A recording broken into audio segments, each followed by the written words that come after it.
حياة جئنا تبصرة عن كل.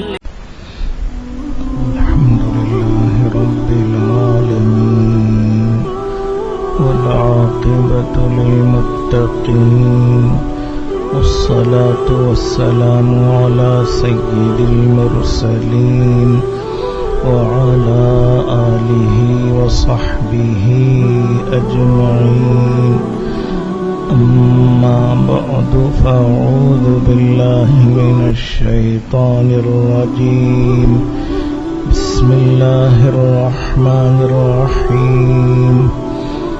يا أيها الرسل كلوا من الطيبات واعملوا صالحا إني بما تعملون عليم.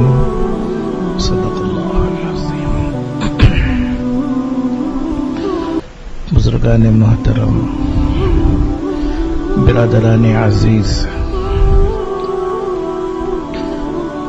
ترمذی شریف کی ایک روایت ہے.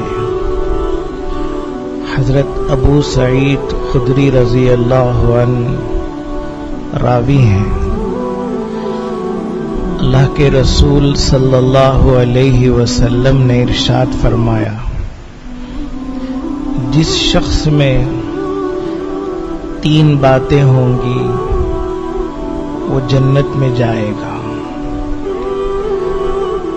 جس شخص میں 3 صفتیں ہوں گی وہ جنتی ہوگا.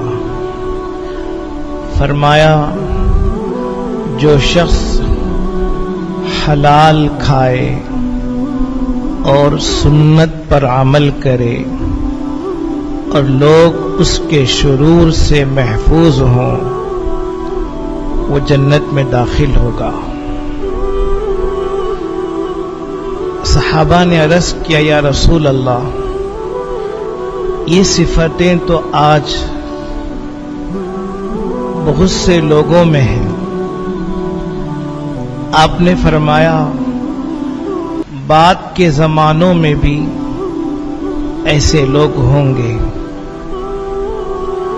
حدیث پاک ہے، من اکل طیبا وعمل فی سنت وامن الناس بوائقہ دخل الجنہ. فقالوا یا رسول اللہ ان هذا اليوم لكثير في الناس. قال وسيكون في قرون بعدي. معلوم ہوا کہ جنت میں جانے اور جنت میں داخل ہونے کے لیے ہر مسلمان میں 3 باتوں کا ہونا ضروری ہے. پہلی بات ہے کہ وہ حلال طریقے سے حلال مال کھائے. علماء کہتے ہیں کھانا یہ صرف کھانے تک محدود نہیں ہے، بلکہ رزق کا جو بھی استعمال ہے وہ اس میں داخل ہے. کھانا پینا، پہننا اوڑھنا، سواری ہے تو اس کا استعمال، گھر وغیرہ ہے تو اس کا استعمال، سب چیزیں اس لفظ میں داخل ہوتی ہیں. کھانے کی حد تک یہ جملہ نہیں ہے. من اکل طیبا، جو حلال مال کھائے. ایک حدیث میں آتا ہے، اللہ تعالی اللہ کے پیغمبر صلی اللہ علیہ وسلم فرماتے ہیں کہ اللہ تعالی طیب ہے اور طیب ہی کو پسند کرتے ہیں. یعنی اللہ تعالی سراپا پاکیزہ ہیں. پاکیزگی اللہ کی صفت ہے. وہ پاکیزہ مال ہی کو پسند کرتے ہیں اور قبول کرتے ہیں.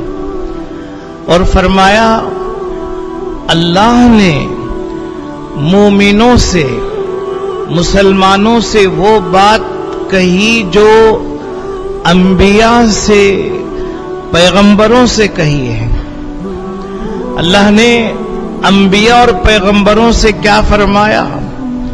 جو آیت خطبے میں پڑھی گئی، یا ایھا الرسل کلوا من الطیبات واعملوا صالحا، اے رسولو، اے پیغمبرو، پاکیزہ مال کھایا کرو اور نیک عمل کیا کرو۔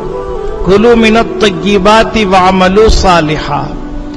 مفسرین فرماتے ہیں پاکیزہ مال کھانے کا حکم ہے اور اس کے بعد نیک اعمال کا حکم ہے۔ معلوم ہوا ان دونوں میں خاص ربط ہے، جوڑ اور تعلق ہے۔ مال پاکیزہ ہوگا، نیک عمل اور اعمال صالحہ صادر ہوں گے، اعمال صالحہ کی طرف رغبت ہوگی۔ اگر مال پاکیزہ نہیں ہوگا تو اعمال صالحہ کی طرف کوئی رغبت نہیں ہوگی، بلکہ برے اعمال کی طرف دل مائل ہوں گے۔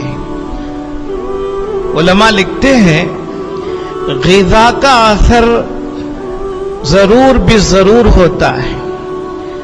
ہم دیکھتے ہیں غذا اچھی ہو تو اس کا اچھا اثر ہوتا ہے بدن پر، غذا خراب ہو چاہے لذیذ کیوں نہ ہو، بہت ہی لذیذ کیوں نہ ہو، لیکن خراب ہو تو بدن پر اس کا خراب اثر ہوتا ہے۔ تو ظاہری اعتبار سے جہاں اثر ہوتا ہے وہیں روحانی اعتبار سے بھی اثر ہوتا ہے کہ اگر حلال مال سے غذا ہے تو پاکیزہ اثرات اور جذبات پیدا ہوتے ہیں، اور اگر حرام مال سے غذا استعمال میں آئی ہے تو برے اثرات اور برے جذبات پیدا ہوتے ہیں۔ تو جیسے اچھی غذا کا اثر ظاہر میں ہوتا ہے، ایسے ہی باطن میں بھی حرام اور حلال غذا کا اثر ہوتا ہے۔ یہی بات اللہ تعالیٰ فرماتے ہیں نبیوں سے، رسولوں سے کہ پاکیزہ مال کھاؤ اور نیک عمل کیا کرو۔ انی بما تعملون علیم، جو کچھ تم کرتے ہو ہم خوب جانتے ہیں۔ یہ بات تو رسولوں سے بتائی، مومنین سے کیا فرمایا؟ یا ایھا الذین آمنوا کلوا من طیبات ما رزقناکم واشکروا للہ ان کنتم ایاہ تعبدون۔ اے ایمان والو، پاکیزہ رزق کھایا کرو اور اللہ کا شکر بجا لاؤ۔ واشکروا للہ کا بھی وہی مطلب ہے جو واعملوا صالحہ کا ہے۔ شکر زبان کی حد تک نہیں ہے، زبان کی حد تک وہ شکر کی ایک معمولی سی قسم ہے۔ حقیقی قسم یہ ہے کہ اللہ نے جو اعضاء دیے ہیں ان اعضاء کو اللہ کی نافرمانیوں میں استعمال نہ کیا جائے اور اللہ کی فرما برداریوں میں اللہ کے اعضاء استعمال کیے جائیں۔ مثال کے طور پر آنکھ ہے، غلط جگہ نہ دیکھے، زبان ہے تو غلط بات نہ نکلے، کان ہے تو غلط باتیں نہ سنے۔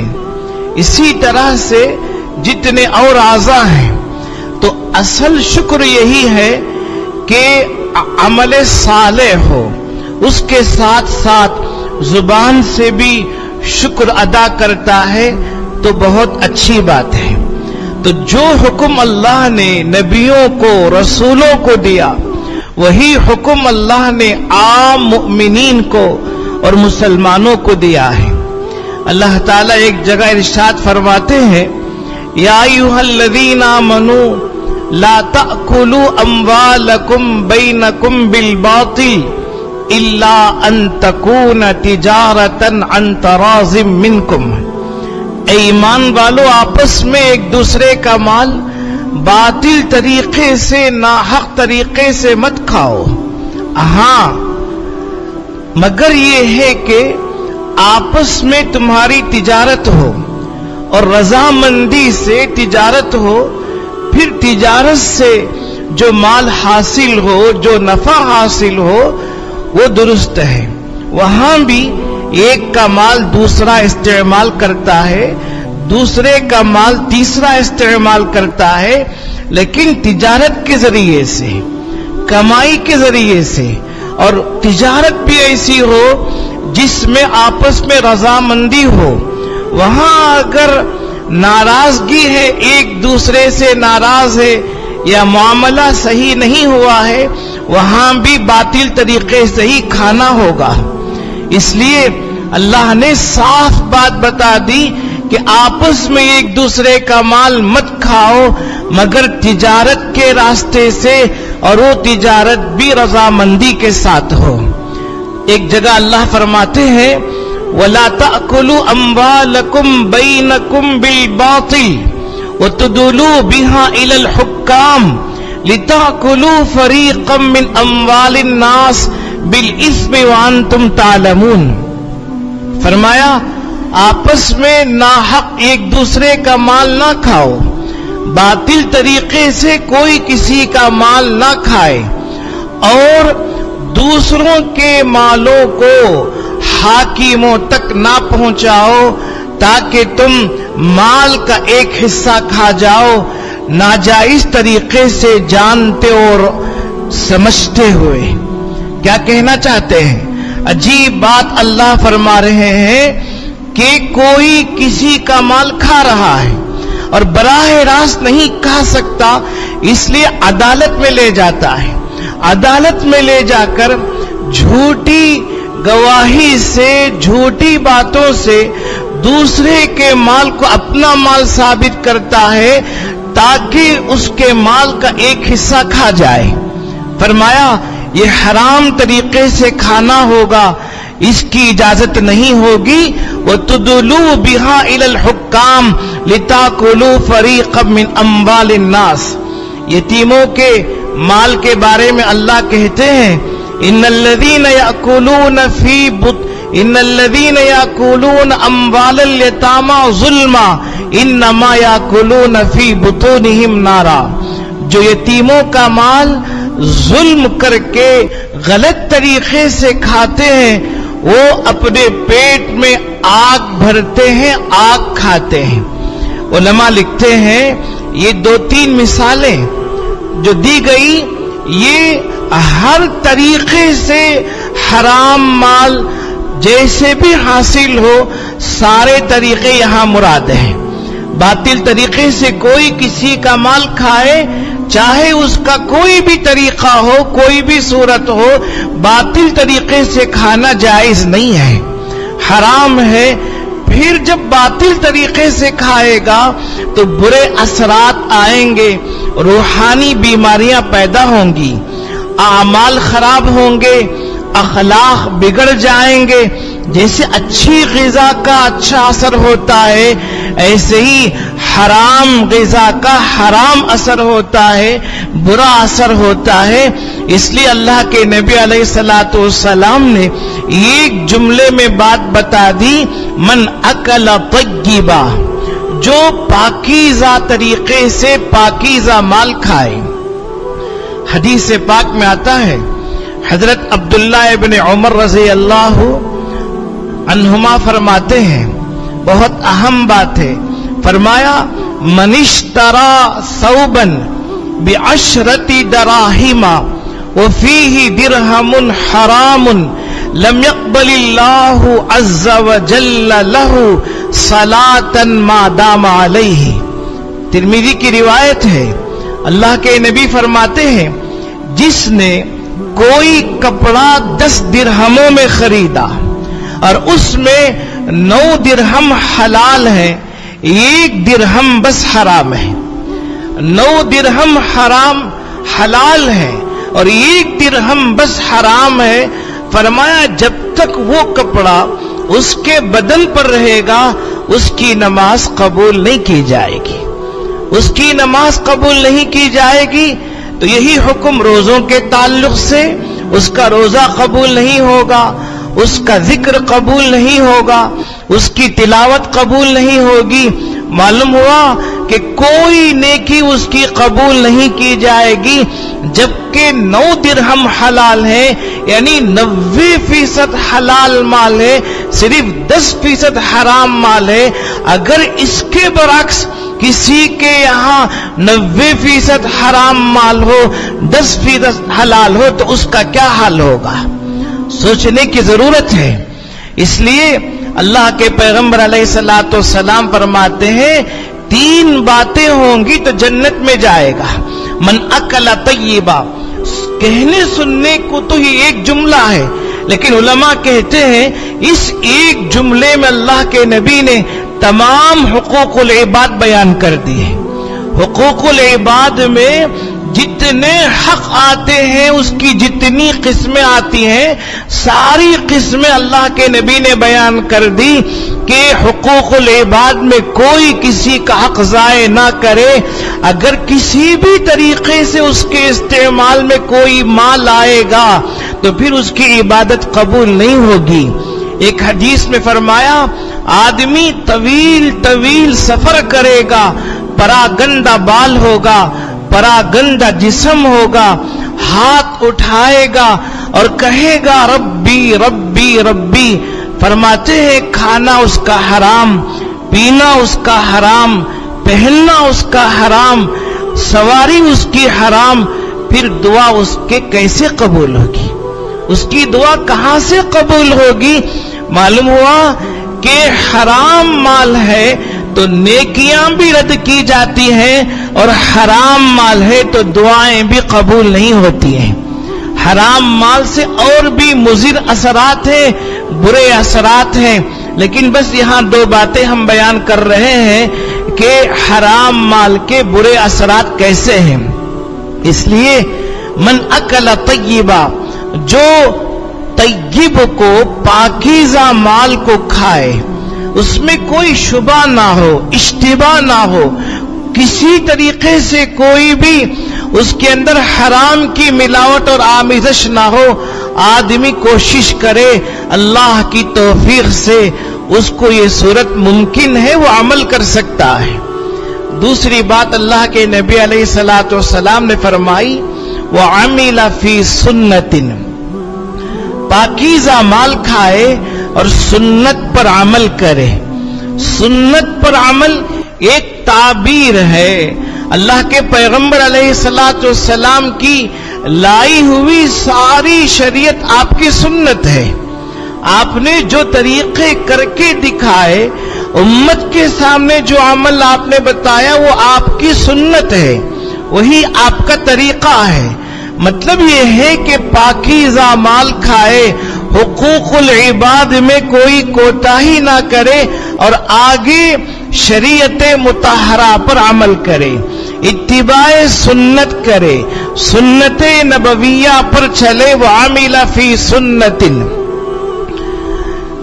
حدیث پاک میں آتا ہے اللہ کے پیغمبر علیہ الصلوۃ والسلام نے فرمایا لا يؤمن احدكم حتى يكون هواه تبعا لما جئت به، کوئی مومن نہیں ہوگا یہاں تک کہ اپنی خواہش کو میری شریعت کے تابع نہ کرے۔ ہر انسان الگ مزاج کا ہے، ہر ایک کی الگ الگ خواہش ہے، ہر ایک کا الگ الگ جذبہ ہے۔ اللہ کے نبی فرماتے ہیں اپنے جذبات، اپنی خواہشات، اپنے طریقے اپنے پاس رکھیں اور ان کو میری شریعت کے آگے فنا کر دیں۔ میری شریعت آگے ہو، میری سنت آگے ہو، جو میں کہتا ہوں اس کو نمونہ بنائے اور اس کو سامنے رکھ کر عمل کرے گا تو میری شریعت پر عمل ہوگا۔ یہ ہے اللہ کے پیغمبر علیہ الصلوۃ والسلام کی سنت۔ ایک حدیث ہے اللہ کے نبی علیہ الصلوۃ والسلام بہت وضاحت کے ساتھ فرماتے ہیں من احیا سنتم من سنتی قد امیتت بعدی، جس نے میری سنتوں میں سے کوئی سنت زندہ کی جو میرے بعد ختم کر دی گئی تھی، شریعت کے اعمال میں سے کسی عمل کو زندہ کیا وہ عمل ختم ہو چکا تھا، میرے بعد لوگوں نے اس پر عمل کرنا چھوڑ دیا تھا۔ اللہ کے نبی فرماتے ہیں کہ جس نے اس کو زندہ کیا اس کو ثواب ملے گا، آگے چل کر جتنے لوگ اس پر عمل کریں گے قیامت تک ان سب کا ثواب بھی اس کو دیا جائے گا جس نے میری سنت زندہ کی ہے، اور ان کے جو عمل کرنے والے ہوں گے قیامت تک ان کے اعمال میں سے، ان کے ثواب میں سے کوئی کمی نہیں کی جائے گی۔ ایسا نہیں ہے کہ سب سے تھوڑا تھوڑا لے کر اس کو دیا جائے، یہ نہیں ہے، بلکہ کرنے والوں کو پورا اجر دیا جائے گا، اور جو سبب بنا تھا اس کو ہر ایک عمل کرنے والے کی طرف سے اللہ تبارک و تعالی پورا اجر عنایت کریں گے۔ اور آگے فرمایا اسی طرح سے جس نے کوئی گمراہ بدعت شروع کر دی، وَمَنِ ابْتَدَعَ بِدْعَةً ضَلَالَةً، جس نے کوئی گمراہ بدعت، ہر بدعت گمراہ ہوتی ہے، خاص طور پر یہاں اس لیے واضح کر رہے ہیں تاکہ بدعت کا گمراہی ہونا واضح ہو جائے۔ جس نے گمراہ بدعت جاری کی، لا يرضاها اللہ ورسولہ، ایسی بدعت اللہ اور اس کے رسول اس سے راضی نہیں ہے، یعنی وہ اللہ کا بتایا ہوا نہیں، اللہ کے رسول کا بتایا ہوا عمل نہیں ہے، اب یہ شروع کر رہا ہے۔ فرمایا جتنے لوگ قیامت تک عمل کریں گے ہر ایک کا گناہ اس شروع کرنے والے کو دیا جائے گا، اور ان کے گناہوں میں کاٹ کر نہیں، ان کو بھی پورا گناہ دیا جائے گا، اور شروع کرنے والے کو بھی پورا اس کا وبال ہوگا۔ اس لیے دوسری بات بتائی، وَعَمِلَ فِي سُنَّةٍ، اور سنت پر عمل کرے۔ اللہ کے پیغمبر علیہ الصلوۃ والسلام کی جو خاص سنتیں ہیں وہ بھی یہاں مراد ہیں، اور آپ کی پوری شریعت بھی یہاں مراد ہے، شریعت مطہرہ پر عمل کرے۔ تو یہ دوسری بات ہوئی، جو پاکیزہ مال کھائے اور میری سنت اور شریعت پر عمل کرے۔ آگے آپ نے تیسری بات بتائی، وَأَمِنَ النَّاسُ بَوَائِقَهُ، اور لوگ اس کے شرور سے محفوظ ہو جائے، مامون ہو جائے، لوگوں کو اس کے شرور سے امن ہو گیا، یعنی اس کی طرف سے وہ امن میں آ گئے کہ اس کی طرف سے ان کو کوئی تکلیف نہیں پہنچے گی، کوئی ایذا، کوئی پریشانی نہیں پہنچے گی۔ یہ تیسری بات ہے۔ یہاں بھی اللہ کے نبی علیہ الصلوۃ والسلام حقوق العباد بیان کر رہے ہیں، اور محدثین لکھتے ہیں لوگ اس کے شرور سے محفوظ ہو جائیں، اس سے مراد پڑوسی ہوں تو پڑوسی کے شرور سے، آپس میں بیٹھنے والے ہوں تو ایک دوسرے کے شرور سے، اور معاشرتی زندگی گزار رہے ہیں جو بھی جس طریقے سے کسی کے ساتھ ملتا جلتا ہے ہر ایک دوسرے کے شرور سے محفوظ ہو جائے، امن میں ہو جائے۔ یہ تیسری بات بتائی، اور یہ بہت اہم بات ہے۔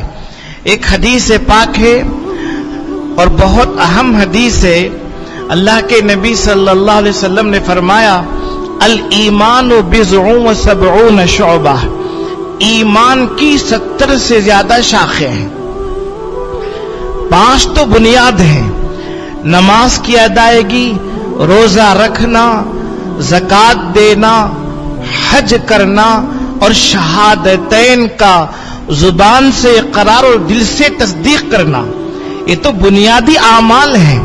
اب ان سے نکلے ہوئے بہت سے اعمال ہیں، ان کو شاخ کہہ رہے ہیں، جیسے قرآن پاک کی تلاوت ہے، دعا کرنا ہے، ذکر تسبیحات ہے، قربانی ہے، اور بھی فرمایا ایمان کی 70 سے زیادہ شاخیں ہیں، افضلها قول لا الہ الا اللہ، سب سے افضل شاخ، سب سے اونچی شاخ لا الہ الا اللہ کہنا ہے۔ کیوں؟ یہ وحدت ہے اور اس میں شرک سے بیزاری کا اظہار ہے، شرک سے نفرت کا اظہار ہے. اس لیے سب سے افضل ہے کہ آدمی دل کی تصدیق کے ساتھ، دل اگر ساتھ نہیں دے رہا ہے، زبان کہہ رہی ہے تو منافق ہے، دل کی تصدیق کے ساتھ لا الہ الا اللہ کہے، ایمان کی سب سے افضل شاخ ہے. آگے فرمایا وَأَدْنَاهَا إِمَاطَةُ الْأَذَى عَنِ الطَّرِيقِ، اور سب سے آسان شاخ، معمولی سی شاخ، راستہ سے تکلیف دینے والی چیز کو ہٹا دینا ہے. غور کیجئے، راستہ سے تکلیف دینے والی چیز، یعنی ایک آدمی راستہ چل رہا تھا اور راستے میں اس نے دیکھا کہ کانٹے ہیں، پتھر ہے، وہ تو بچ گیا، دیکھ لیا، دیکھ کر دور ہو گیا، اپنے آپ کو اس نے بچا لیا. اب اس کے ذمہ کوئی بات نہیں ہے کہ میں تو بچ گیا، آگے میں چلتا رہوں. شریعت کہتی ہے نہیں، تو اللہ کے فضل سے بچ گیا، ہو سکتا ہے پیچھے آنے والا نہ دیکھے، اسے ٹھوکر لگے، وہ نیچے گرے، ہو سکتا ہے کانٹا اس کے پیر میں اور بدن میں چبھ جائے. یہ حقوق العباد میں سے ہے کہ بندوں کو، چاہے مسلمان ہو، کافر ہو، کوئی ہو، اس کو کوئی تکلیف نہ پہنچے، کسی طرح سے کوئی تکلیف نہ پہنچے. راستہ سے تکلیف دینے والی چیز کو ہٹا دینا ایمان کی ایک شاخ ہے. اور آگے فرمایا والحیاء شعبۃ من الایمان، اور حیا ایمان کا ایک اہم شعبہ ہے، ایک اہم شاخ ہے. تو معلوم ہوا راستہ سے تکلیف دینے والی چیز ہٹا دینا ایک مسلمان کی عادت اور اس کی صفت ہے. خاص طور پر اس کو اس لیے کہہ رہے ہیں تاکہ دوسروں کو تکلیف نہ پہنچے. اور وہ تو تکلیف نہیں پہنچا رہا ہے، اس نے تو پتھر نہیں ڈالے، اس نے تو کانٹے نہیں بچھائے، وہ تو کسی اور نے رکھے ہیں، ہو سکتا ہے کسی طرح سے قدرتی طور پر آ گئے ہوں، لیکن شریعت کہہ رہی ہے اس کو بھی ہٹا دو جو اگرچہ تم نے نہیں رکھے ہیں. اگر خود کسی کی تکلیف کا سبب بنتا ہے تو اس کا وبال کیا ہوگا. اس لیے فرمایا وَأَمِنَ النَّاسُ بَوَائِقَهُ، فرمایا اللہ کے نبی علیہ الصلوۃ والسلام لا یؤمنو لا یؤمنو لا یؤمنو، وہ مسلمان نہیں، مسلمان نہیں، مسلمان نہیں. صحابہ پوچھتے قیل من یا رسول اللہ، کون ہے وہ شخص جو مسلمان نہیں ہے، مومن نہیں ہے؟ فرمایا لا یأمن جارہ بوائقہ، یعنی وہ شخص مومن نہیں ہے جس کے شرور سے اس کا پڑوسی محفوظ نہیں ہے، پڑوسی اس کا محفوظ نہیں ہے، وہ مومن نہیں ہے. چاہے دیکھنے میں وہ مومن نظر آئے لیکن اللہ کے نبی فرماتے وہ کامل مومن نہیں ہے. اسی طرح سے اللہ کے نبی فرماتے ہیں المسلم من سلم المسلمون من لسانہ ویدہ، کامل مسلمان وہ ہے جس کے ہاتھ سے اور اس کی زبان سے دوسرے مسلمان محفوظ رہیں، دوسرے مسلمان محفوظ رہیں، وہ کامل مسلمان ہے. حدیث کی روایت کے بہت سے الفاظ ہیں، بعض روایتوں میں یہ الفاظ آئے ہیں کہ کامل مسلمان وہ ہے کہ لوگ اس کے ہاتھ اور اس کی زبان سے محفوظ رہیں. علماء لکھتے ہیں عموماً تکلیف دو ہی طرح سے دی جاتی ہے، ایک زبان سے، ایک ہاتھ سے، عموماً. اس لیے یہ دو راستے بند کر دیے گئے، جب یہ راستے بند ہو گئے تو اور راستے بھی بند ہو جائیں گے. تو یہ تین باتیں ہوئی. اب دیکھیے آب زر سے لکھے جانے کے قابل یہ باتیں ہیں. اللہ کے نبی فرماتے ہیں من اکل طیبا، جو طیب اور پاکیزہ مال کھائے، وعمل فی سنت، سنت اور شریعت پر عمل کرے، وامن الناس بوائقہ، اور لوگ اس کے شرور سے محفوظ ہو جائیں، دخل الجنہ، وہ جنت میں جائے گا. مطلب یہ ہے کہ اس کو جنت میں پہلا داخلہ نصیب ہوگا. ہر مسلمان بشرطے کہ ایمان محفوظ رہے، توحید اس کی سلامت رہے، اس کی توحید میں شرک کی ملاوٹ نہ ہو، وہ کبھی نہ کبھی جنت میں ضرور جائے گا۔ وہ یہاں مراد نہیں، یہاں مراد ہے کہ وہ جنت میں سب سے پہلے جائے گا اور پہلا داخلہ نصیب ہوگا۔ صحابہ کرام کو تعجب ہوا، کہنے لگے یا رسول اللہ ان ھذا اليوم لکثیر فی الناس، یہ صفتیں تو آج ہر مسلمان میں ہیں۔ ہر صحابی ایسے ہی تھے، تمام صحابہ ایسے ہی تھے، وہ حلال مال کھاتے تھے، پوری شریعت پر عمل کرتے تھے اور سارے لوگ ان کے شرور سے محفوظ تھے۔ اس لیے صحابہ کہنے لگے یہ تو سارے لوگوں کے اندر باتیں ہیں۔ آپ نے فرمایا وَسَيَكُونُ فِي قُرُونٍ بَعْدِي، میرے بعد بھی اور زمانوں میں ایسی باتیں ہوں گی۔ انہیں نہیں فرمایا کہ سب ہوں گے، اور یہ بھی نہیں کہا کہ کوئی نہیں ہوگا، فرمایا کہ کچھ لوگ ہوں گے۔ تو یہ صفتیں ہمارے اندر آئے، یہ بنیادی صفتیں ہیں، مسلمان ہونے کی پہچان ہے، اسلام کی شناخت ہے۔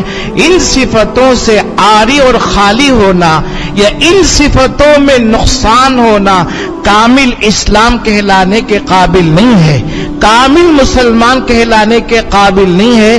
اس لیے اللہ سے دعا مانگی جائے، رمضان کا مہینہ آ رہا ہے، اس کی قدر کی جائے، یہ صفتیں آئیں گی، ہماری دعائیں قبول ہوں گی، ہماری نیکیاں رد نہیں ہوں گی، ورنہ ہم دعا پر دعا کرتے رہیں گے، نیکیوں پر نیکیاں کرتے رہیں گے، لیکن کوئی ظاہری اثر ہم نہیں دیکھ پائیں گے جیسا کہ آج کل ہم دیکھ رہے ہیں۔ اللہ کرے یہ صفتیں ہمارے اندر نصیب ہوں۔ وآخر دعوانا